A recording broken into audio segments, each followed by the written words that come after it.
Tonight's video may seem a little disjointed, so I wanted to take a minute here at first to make sure you understand exactly what the goals of the video are. First, I want you to know what is light, and the answer might not be as simple as you think. We're also going to talk about how light is made, also an answer that may not be as simple as you think, and calculate energies and wavelengths of photon emissions. So that last one won't make sense until you understand the first two questions, but you are going to learn how to calculate some things about light that you haven't seen before. So in beginning our discussion of what is light, we need to understand a couple of things so we can effectively talk about this. First is the Bohr model of the atom. So Niels Bohr described an atom as having electrons, so that's what this little black dot here is, orbit at specific distances around the nucleus of the atom. So if the dot here in the center is the nucleus, he thought that there were specific places represented by these rings that electrons would orbit. And Niels Bohr also realized that electrons can be moved from one of these rings to another by absorbing a photon. Now at this point, you've seen the word photon twice. You might be thinking, why don't we know what that is? So a photon is a particle of light. So far, we've discussed light as a wave, but light is also a particle. In fact, it is particles that behave like waves, is the way we describe it. So particle of light. Niels Bohr realized that the electron required a very specific amount of energy to move to one level to another. Now that energy is dependent upon the element itself, so whatever element this is. This picture here is probably hydrogen, just because there's one electron orbiting, and the nucleus looks very simple, so I would guess this is a hydrogen atom. But Niels Bohr realized that to get an electron from this first orbit, this first state, up to the second one, it would always take the same amount of energy, and from this one to this one. So you can think of this like potential energy. In this case, the nucleus is the Earth, and each energy level is a different specific height. And so just like it takes a certain amount of energy to raise an object to height, takes a certain amount of energy to raise an electron to a different energy level. In discussing these, we will use, starting tonight, energy level diagrams. So imagine that if you zoomed in on this little part of the drawing of the atom here, so close that those lines look straight, that's what we're getting here with the energy level diagram. And the energy level diagram shows either excited electrons, so electrons that are in high energy states, falling to lower states, and when they do that they give off a photon, and the photon will usually be represented by this squiggly line. So if an electron goes from a high energy state, from like the third ring up here, down to the first ring, it gives up a photon, and this is answering our second question: how is light made? Light is made when an electron falls from one level to another inside of an atom, and then that atom gives off a particle of light. Now this may take a second to process because you're used to light comes from a light bulb, light comes from the sun. Well, down at the very deep level of all this stuff, particles in the light bulbs are getting excited by the electricity in them, and so their electrons move up to this high level here, and then the electrons fall down back to the lower level, and when they fall, they give off a photon. In the sun, this is happening with helium at the core of the sun. In the helium, an electron will move up to a high energy state, fall down, and when that electron falls, that energy has to go somewhere. So that's kind of why it gives off a photon. The energy has to go somewhere. That energy goes off in the form of a photon. So that energy actually creates a particle, and it travels off. And that particle is the light. So energy level diagrams show excited electrons falling back to the ground state through one or more transitions. You can fall once, twice, or one big fall. So over in this second diagram we had 3 to 2 give off a photon, 2 to 1 give off a photon. But whenever an electron falls from one state to another, it gives off a photon, and that is how light is made. We label the rings in the Bohr model of the atom that the electron can travel in using n numbers. So the first state is n equals 1, n equals 2, 3, and 4. The n equals 1 state is always called the ground state. The lowest possible level that the electron can be in is called its ground state. That's the level closest to the nucleus. So this electron is not in its ground state. It's in its third possible state and would have to fall down 2 states to get to the ground state. So expanding on my earlier potential energy analogy, if an electron starts out in the ground state here, it can gain potential energy and move to a higher state by absorbing a photon. So here, let's say, is a photon of red light. Hits the electron, and that electron absorbs the energy from the photon, so the light particle turns into energy, potential energy specifically, and it moves up to a higher state. We can also have an electron fall down to a lower state, but it has to give up that energy, and that energy would travel off in the form of a photon. What we're going to come to talk about is that if it were a red light that came in and moved this electron up to the higher state, when the electron falls, it will also give off red light, because the same amount of energy would be taken up and given out, and that the amount of energy determines the color of the light. So to summarize so far, light is a particle called photons, or particles that behave like waves, and whenever you see light, that is the result of an electron falling from one high state to a lower state in an atom. And the color of the light is dependent upon how much energy the electron gave up. Also, atoms can absorb photons and the energy from the light and have their electrons move to higher states by absorbing those photons. And this is all related to the Bohr model of the atom. Let's talk conceptually about how the amount of energy determines the frequency and color of the light.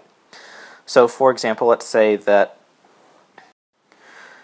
this electron falls from state n equals 3 down to state n equals 2 and gives off red light. Of the ones we're about to talk about, that means this is the lowest energy transition, because remember, red is the most stretched out light, lowest frequency light, and therefore the lowest energy light. And so this transition would be the lowest energy here. In our other transition, we have a different amount of energy as the electron falls from state n equals 2 to n equals 1. It gives off some green light, so a little more energy than the first one. It is also entirely possible for the electron to fall straight from n equals 3 to n equals 1, and if it does that all at once, it's giving up a whole bunch of energy and gives out blue light, which is higher energy than the green or the red. And if you know how much energy it takes to go from 3 to 1, or 3 to 2, and how much energy it takes from 2 to 1, the total from 3 to 1 is just the sum of the other two.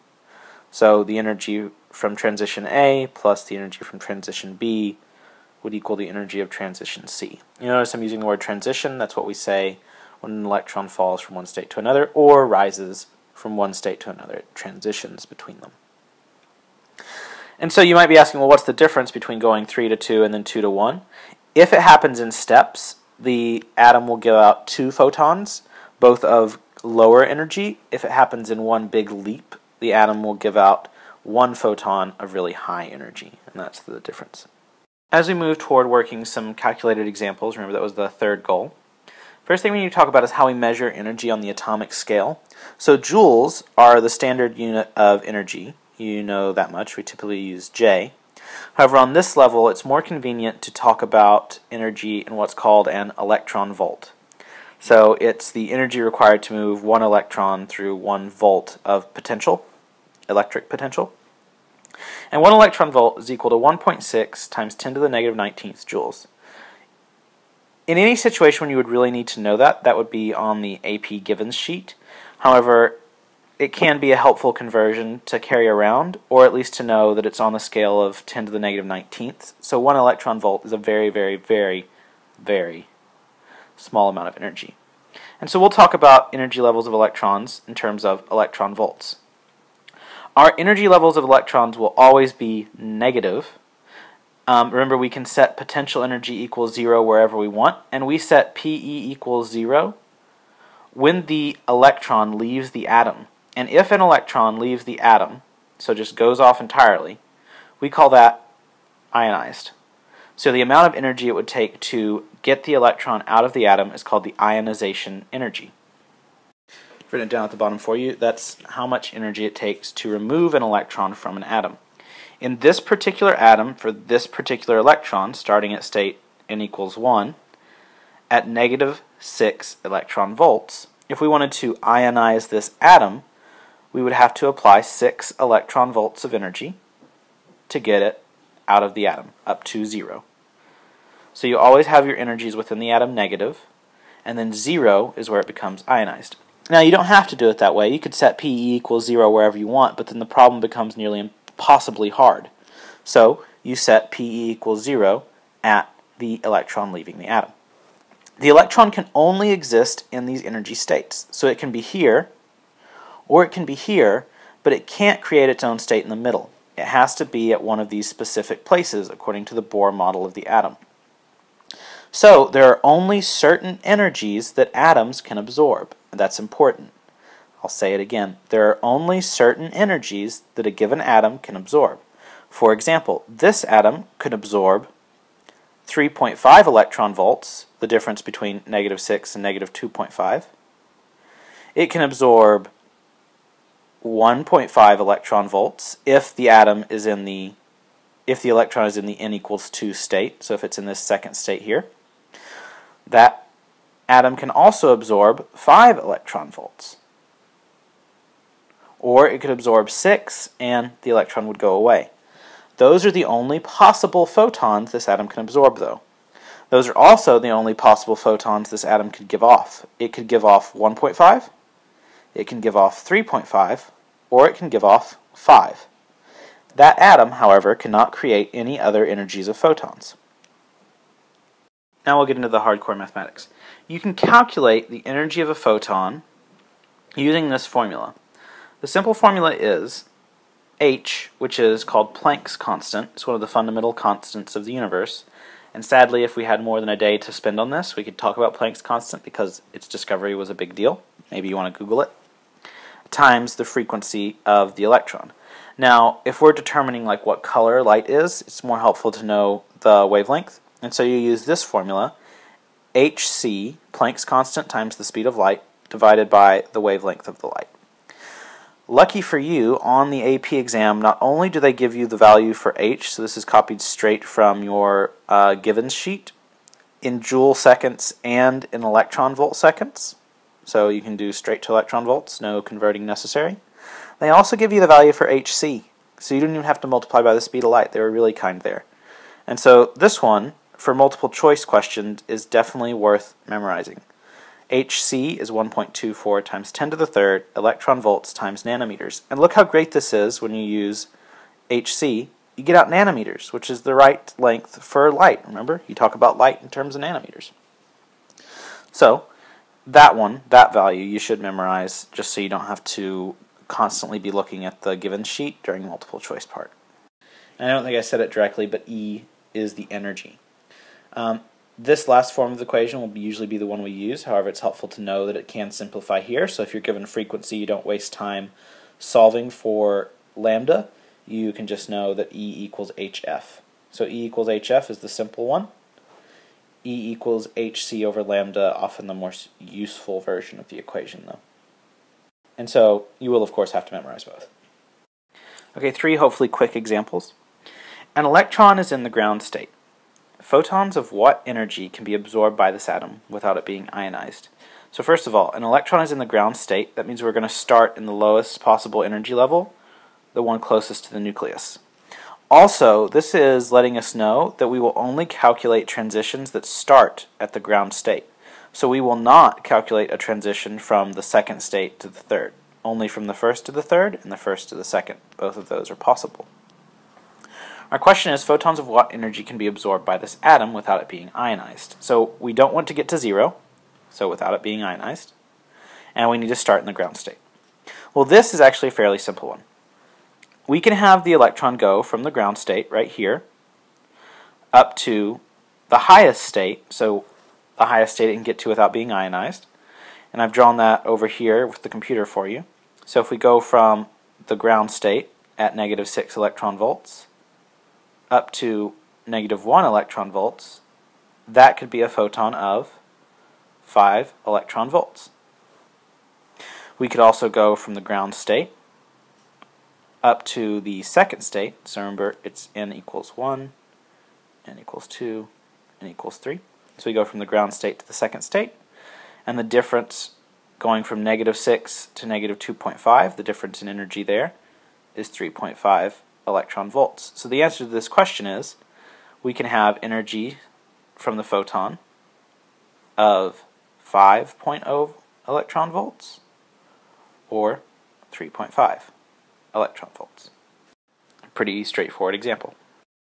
Next up, what wavelengths of electromagnetic radiation would be absorbed by this atom without ionizing? So it's the same atom. We just found its energies to recap. Remember, from the n equals 1 state up to the n equals 3 state would require 5 electron volts.